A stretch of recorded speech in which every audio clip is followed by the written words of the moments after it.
So I promise I'm not going to do too many more case reviews for the Mavic 2 Pro, but SOCO did reach out and ask if I would take a look at the case, and I obliged because it's a little bit different than the previous cases I've looked at for the Mavic 2, so we'll take a look at that. But quick reminder, December 1st, Spin Up, Austin, Texas, I will be there. If you haven't already looked into this, make sure you go ahead and check it out. I'll include a link in the description below where you can look at this event. It's going to be a pretty action-packed day, and there's a lot of people from the drone community coming out to this event, so make sure you check it out. And I'll be giving away some $25 off coupons to select Twitter followers. So if you're not following me on Twitter, make sure you are at Original Dobo on Twitter, and I have $25 off coupons that I'll be giving away to select people.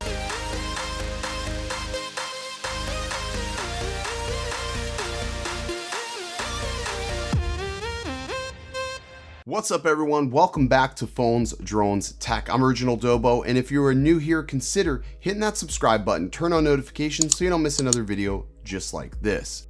All right, let's go ahead and take a look at this SOCO case for the Mavic 2 Zoom. It's definitely a little bit more svelte than the other cases. If you can't already tell, I'm gonna grab the DJI case just for size comparison before we even get started. So this is the DJI case. I'm gonna sit this right on top here, try to line it up there. So you can see it is roughly about the same size. Maybe the SOCO case is just a tiny bit longer, but where I think everything really makes sense is the overall thickness. The DJI case is a little bit thicker. Also, I really like this material more. And there's a couple of other differences here. We'll talk about those here in a moment. Okay, let's go ahead and unzip this thing, get right into it. So open it up. We'll notice that there's ample storage up top here, which is great for throwing your ND filters or accessories that you're carrying along with you. Beneath here, you can either put your props or another accessory in here. Now, I like that they sort of made this where it wasn't as narrow just for props, so it opens the possibility to maybe put ND filters or something else in there, maybe even cables or something. Flipping this over, you'll notice that the top of that is padded, or I should say the bottom of that is padded.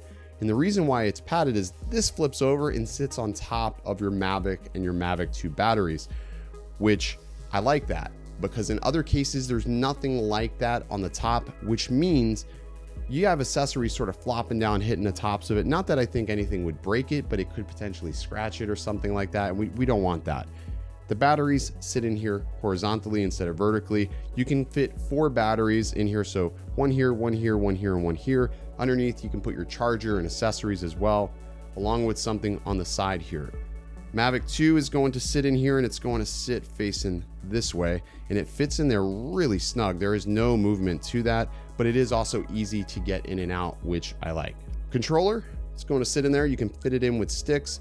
The thing I like about this, no slop. It is 100% in there, nice and firm. Some of the other cases that I've looked at, some of these components fit in here a bit loosely, which sort of worries me, especially traveling or, jostling this thing around as you're moving. That would bother me. Flipping this top case over, we'll close it up. And one last touch that I really do like about this case is the fact if we look here closely on the zipper, there's a spot where you can put a travel lock. I haven't seen this on many cases within this budget, but there's a travel lock here. I really do like that.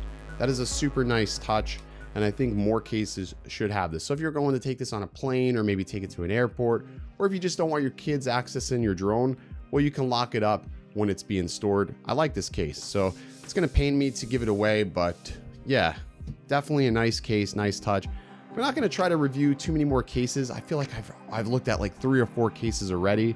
So I just wanted to get this one done and out of the way because it's one that I do like, and I'm probably gonna move from when I'm not traveling to storing my stuff in a SOCO case. I'm also going to be giving away one of these cases as well to a subscriber. So if you're not already subscribed, make sure you subscribe, like this video, so you have a chance to win this case on November 19th. That's when I'm going to be giving it away on my live stream update on Monday. So make sure you are subscribed to that as well. If you're considering getting a Mavic 2, you don't know what case to get, this is definitely a good option.